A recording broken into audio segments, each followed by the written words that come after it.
Phone স্ক্রোলিংয়ের নেশা থেকে মুক্তির ৩টি পরামর্শ। স্ক্রিন জুড়ে আঙুল চালিয়ে যাওয়া আমাদের অনেকেরই দৈনন্দিন জীবনের অংশ। হয়তো লিফটে নামতে নামতে কয়েক সেকেন্ডের জন্য কিংবা ঘুমানোর আগে একবার হাতে নিয়ে ঘণ্টার পর ঘণ্টা পার। কিন্তু স্ক্রোলিং এমন আসক্তিকর কেন? স্নায়ুর উপর এটা কী প্রভাব ফেলে? কিভাবে এই সমস্যা ঠেকানো যায়?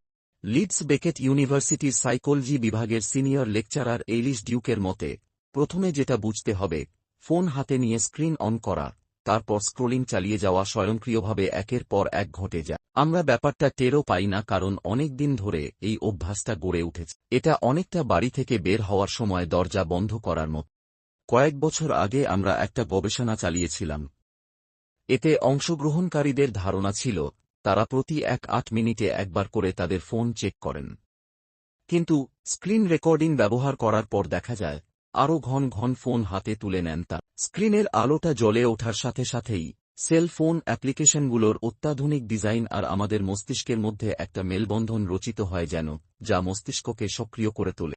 NYU ল্যাঙ্গনের সাইকিয়াট্রির অধ্যাপক আরিয়েন লিনের মতে, স্ক্রোলিংয়ের মতো অভ্যাসের জন্য আমরা মানুষের স্বভাবকে দায়ী করি বটে, কিন্তু পরিবেশগত কারণেও এই অভ্যাসের মাত্রা বৃদ্ধি পায়। অধ্যাপক লিনের ব্যাখ্যা, মানুষ স্বভাবগত কারণেই কৌতূহলী।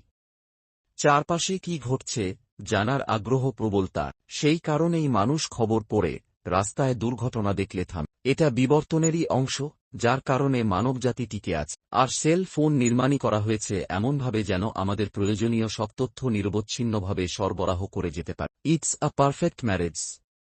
যথাযথ সম্পর্ক, অবিরাম সুখানুভূতির খোঁজে। আমাদের মস্তিষ্ক পুরস্কার প্রিয়। স্নায়ুতন্ত্রের নির্দিষ্ট কিছু স্থানের কাজই যৌনতা, মাদক, জুয়ার মতো আনন্দের অনুভূতি নিয়ে।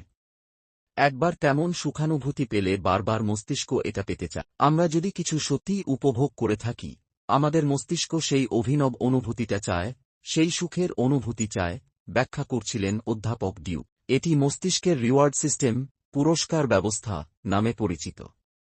ঠিক এই প্রক্রিয়াটি কোনো ব্যক্তিকে অ্যালকোহলের মতো দ্রব্যে আসক্ত করে তোলে। অনেকের ক্ষেত্রেই ফোন তেমন অভিনবত্ব নিয়ে আসে। বিশেষ করে সামাজিক মাধ্যমে সবসময় কিছু না কিছু সুখদায়ী উপাদান থাকে, একটি ছবি, ভিডিও, টুইট বা মেসেজ। কিন্তু মস্তিষ্কের আরেকটা অংশ আছে যে সুখানুভূতি এবং তাৎক্ষণিক পুরস্কারের এই প্রবণতা ঠেকাতে চায়।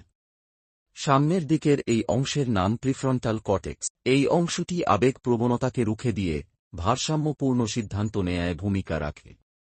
এর কারণেই আপনি স্ক্রোলিং থামাবেন কিংবা চেয়ারে অলস বসে না থেকে ঘরদোর পরিষ্কারের মতো কাজ শুরু করবেন। এই যে মস্তিষ্কের দুই ধরনের ক্রিয়াকর্ম,